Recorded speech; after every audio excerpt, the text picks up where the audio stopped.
Good afternoon, everybody. Welcome to this pre-event webinar for the Global European Market. That everybody is only here. It's 2021. I'm excited about preparing to come to London for the end of the month. It's very exciting for myself and the team, who you may recognise some of the faces here on with me this afternoon. I'm here with Magdalena, Karen, and I think my colleague Vita, who deals with the appointments, is just about to pop up. Anybody has any questions? This should be quite an informal session. If you any questions or comments to make throughout, please do submit them in the function available. Obviously, we want to make sure that everybody has a clear understanding of what comes next, what we're doing, and what's expected before the event. Whether or not this is your first ETOA event or GEM, or indeed if you've been back, obviously we're all a bit rusty given the big delay since the last in-person generally as well, and events that we've been hosting, not only us, but so just as a quick roundup, and obviously some people still may be joining us quickly, I just wanted to make sure that I acknowledge our sponsors of Big Bus Tours, Paris Region Tourist Board, Inspire Tech, the Royal Museums Greenwich, and Go City. They'll all be supporting us in one way or another on the day itself at the end of the month, and we couldn't do that without them. So we extend our thanks, and I'm sure the perks that are on offer during the event will benefit everybody. So just as a quick roundup of what we'll be covering, as I said, please submit any questions that you have about the format of the event or anything that is concerning you on practical measures. An overview of the event, what happens next. We'll be doing a demo of the appointment management system, Celestina. Many of you will have used this in the past, but actually this time around we've actually launched a few upgrades on there, so you may notice a few differences, and hopefully it should benefit your user experience. And then we'll go on to some practical measures. So as I said, if you've got any questions about health and safety or entering the country, we'll get to that at the end, but if you have anything specific, we will endeavour to answer that for you in this session. And then just a quick note about our Relaunch 22 event, for which most of the suppliers here will be also involved on the 30th of November. But first things first, let's talk about GEM and the Global European Marketplace. So I am just going to start sharing my screen, and you can see that now. All the information that you probably require is on the website. If it's not, then please do let us know. On the day of the event itself, we will be starting registration from about 8 o'clock, and appointments start at 9 o'clock. So you'll have your printed agendas ready on the day itself. So make sure that you're ready at the Intercon London at the O2, so that's in North Greenwich, most easily accessible on the Jubilee line by that time. And also, in case you haven't seen, we have sent out some room rates available not only at the venue itself, which is probably the easiest option, but a number of properties from the main chains around London. So if you have any questions about that, make sure you're logged into the ETOA portal, and then an additional tab will appear here, which is accommodation and offers, and there you'll have some useful links for some good rates at some London properties if you are coming from further afield than London. So, as I said, lots of information here, including the access to the venue. We've still got some sponsorship opportunities left, so I've noted the ones that we already have on board, but if you might be interested in that little bit of extra exposure, then please don't hesitate to check those options out. The attendee list is also available online. Obviously, this year will be smaller than typical years, but we're still excited about that, and we're also being very careful about the balance between buyers and suppliers, as is always our preoccupation. So we will be expecting around 150 to 200 operated tables who will be matched up with around 275 suppliers. So we're making sure to keep the balance good in everyone's favour. It will be smaller, but it will be balanced, and it will be good to see everybody in one room at last. So again, if you have any questions about any of these points, please do pop them in the chat, and either myself or my colleague Magdalena will be able to pick them up. So what happens next? You will have received, I imagine if you're in this session, access to the appointment management system, which is branded Celestina. So this is where you will select and rank your counterparts to which you'd like to be matched for your agenda on the day of itself. It's particularly for the global European marketplace. So if you're attending relaunch, don't worry about that. We'll get to that shortly. That will be done on a separate round of preferences because it's a whole new set of buyers. So you'll have received your confirmation number and the link to submit your preferences. So you just need to log in, and the deadline for this is Friday. We have launched it with a good complement of buyers and suppliers in there, but we have a few last people to come in this week. So I would suggest that you submit your preferences as soon as possible, and then just pop into the system either on Thursday or Friday just to make sure that you haven't missed any of the new buyers coming in, or indeed suppliers, and to check your preferences. There are instructions of how to use the platform, but I will just quickly demonstrate how to use the filters and functions. So we see that we have 3 different filters. So starting from the most simple, if you're looking for someone in particular, please use the search for company, or indeed just scroll down the list. They're in alphabetical order. But if you want to be a bit more scientific about how to approach this, then we provide 2 different filters which can be used across in tandem to that you want to put on your help narrow down the people preference list. So I am currently signed in as a buyer. Therefore, the options I can see on here are for suppliers. Therefore, the first one makes quite a lot of sense. Say that I am looking for, let's go for Irish hoteliers. You match these up, and you can, if you press select, you can have multiple categories across and cover more ground. Hit search, and then the list below shrinks down to the people who are most appropriate for those categories. Then you can have a read of what they're all about, read their profile, see if that matches.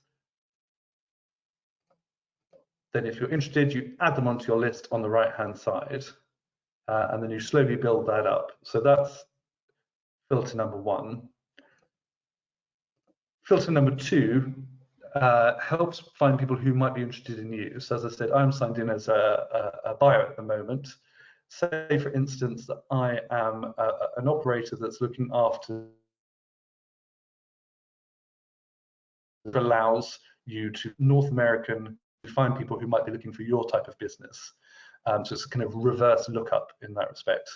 And this will be a similar setup if you are a supplier looking for buyers. It will just be flipped around from that perspective. So on here, these are all the suppliers who've told us that they would be looking for American group operators. That narrows it down and helps you align best your choices with the people who might be looking for you, and a fail-safe in case they don't find you and they don't use the filters properly.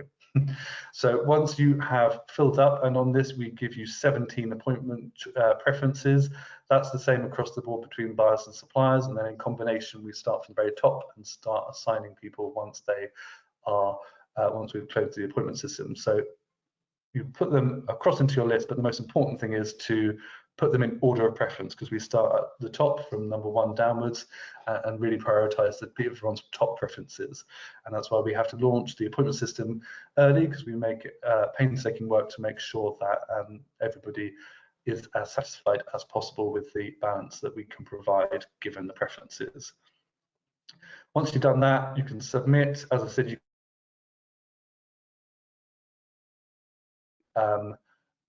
in case there are any new buyers or suppliers, but that is the roundup of the new appointment system. So if you have any questions about that, do get thinking, and we will endeavour to answer. My colleague Vita is on the line. She isn't called Celestina, the system is called Celestina, so that's what we're at.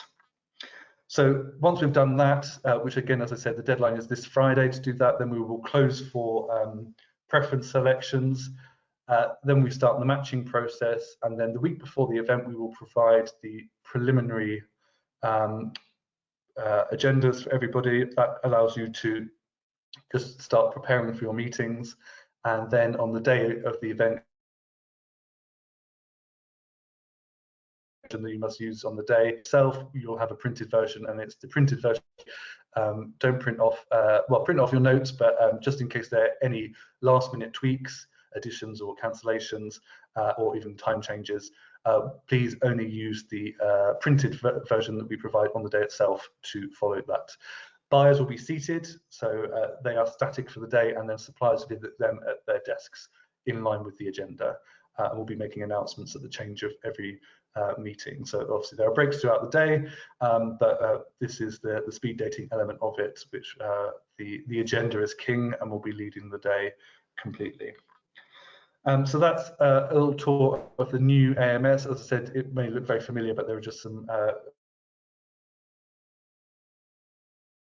better preferences, some good tweaks in the back end that allow us to, and different algorithms to make sure the matches are the best they can be for everybody. And then on to practical measures. If you are attending from outside the UK, obviously you'll be more than aware of the ever-changing rules and restrictions, and maybe looking to us for a bit of clarity. There is some information on the FAQ section of the the event website about what measures we'll be taking and what restrictions are in place, etc., etc. We'll be encouraging everyone to wear masks, and we ask that everyone attest that they are vaccinated and either tested, vaccinated, or or above all, symptom-free on the day of the event.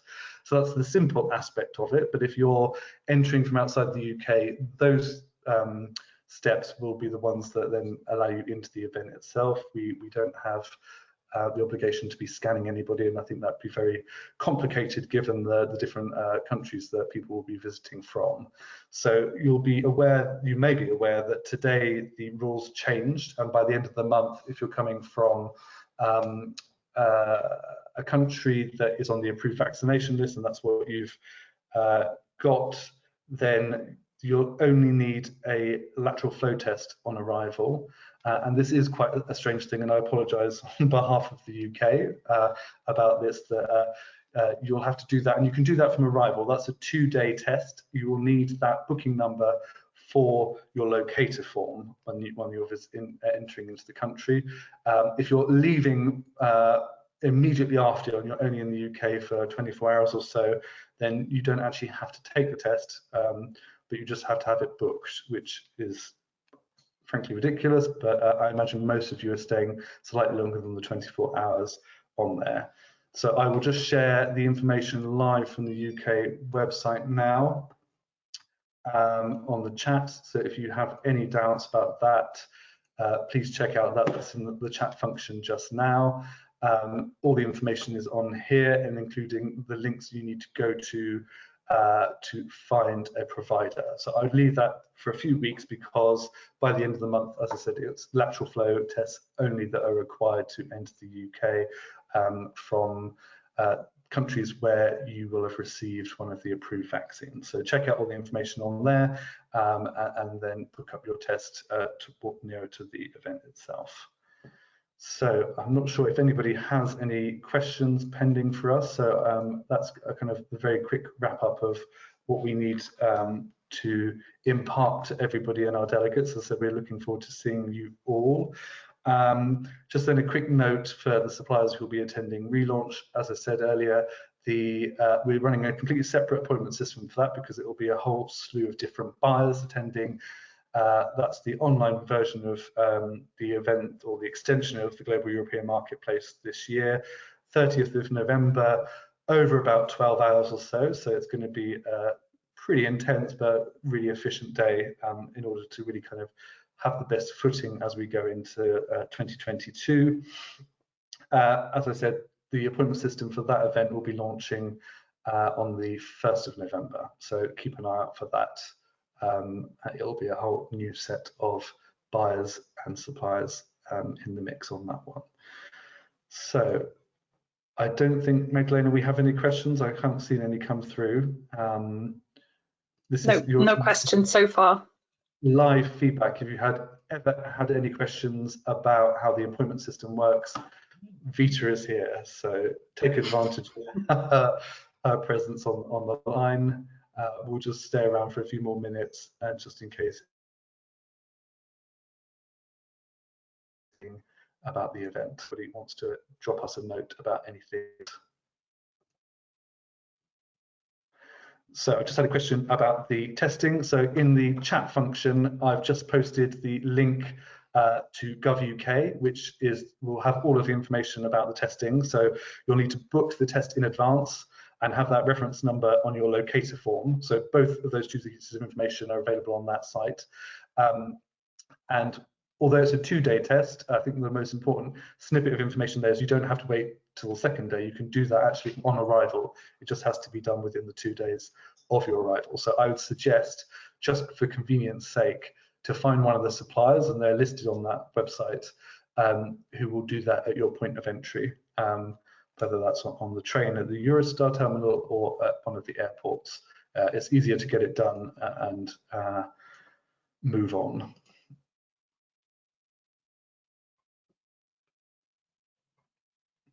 I have a feeling, sorry, Christoph, that is over the time. I think it really is strictly 24 hours that this rule applies for, so you will have to book and take a lateral flow test by that point at the end of this month. So have a look on that site and get booking, or at least prepared for what you need to do in order to enter the UK by the end of for the event itself. And if you haven't already done so, do take a look at the accommodation offers that we have if you haven't already booked somewhere. Now I'll look to my colleagues, Magdalena, Karen and Vita. Would you think I've missed anything, or would you have any other pointers? Passports. Without having to, as of the 1st of October, you need to have a passport to enter the UK rather than just an ID card. So make sure when you travel that you are traveling with a passport. Sorry to say all of these restrictions and changes, but yeah, it's best that you're made aware of them beforehand to avoid any issues when you start your journey.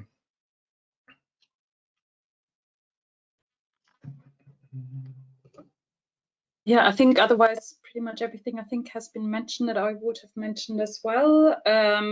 Just a reminder again, what Aaron already mentioned earlier, please do check your appointments now, submit them now, but do check back again towards the end of the week. Only today, I think I've confirmed a whole load of new buyer companies that haven't been featured yet beforehand. As you can imagine, obviously, some are only making their decisions this year rather late notice, so that's why obviously the need to regularly check back is probably higher than it was maybe in previous in-person events. And as Aaron also mentioned, there will be then a whole set of new buyers then for relaunch. And yeah, otherwise, in terms of the restrictions, I would, as Aaron also mentioned, just wait a little bit, because as I said, there are still some changes, especially with regards to sort of the change from the PCR to the lateral flow test upon entry. So I would wait a little bit until this is definitely firmed up, and then have a look again at the website that Aaron has mentioned. But we'll obviously include this as well in any operational updates that we're going to send through in the coming weeks. Yeah, just to Esther's question that's just popped in, there's lots of setup of different testing companies at the airports. So just make sure, I mean, if you're going into Gatwick, maybe find out who's doing them at Gatwick and then just cross-check them with the gov.uk website to make sure they're an approved company. Otherwise, you may be getting tested, but the number won't count. So unfortunately, you need to do it that way. Most of them will be who are based at airports, but it's better safe than sorry just to make sure in advance you're using a correct company. Okie doke. Vita, what's the important email address that everyone needs to make sure it's whitelisted on their account, or that they can send any time that needs to be blocked if you're going to be late or if you're leaving early? That is support@celestina.travel. So if you have any questions or amends or things like that to that, then please submit email address. Just to Jennifer's point, yes, you can do it immediately on arrival. The 2-day element is slightly misleading. As long as it's done within those 2 days, I would suggest that doing it on arrival is the best to do and get it over and done with. And you can then come and enjoy the rest of London and the event itself. Okay. Thank you very much. We're all here. So as I said, use that email address to drop us any questions in the meanwhile, but we really are looking forward to seeing you later this month. Thanks very much. Bye-bye.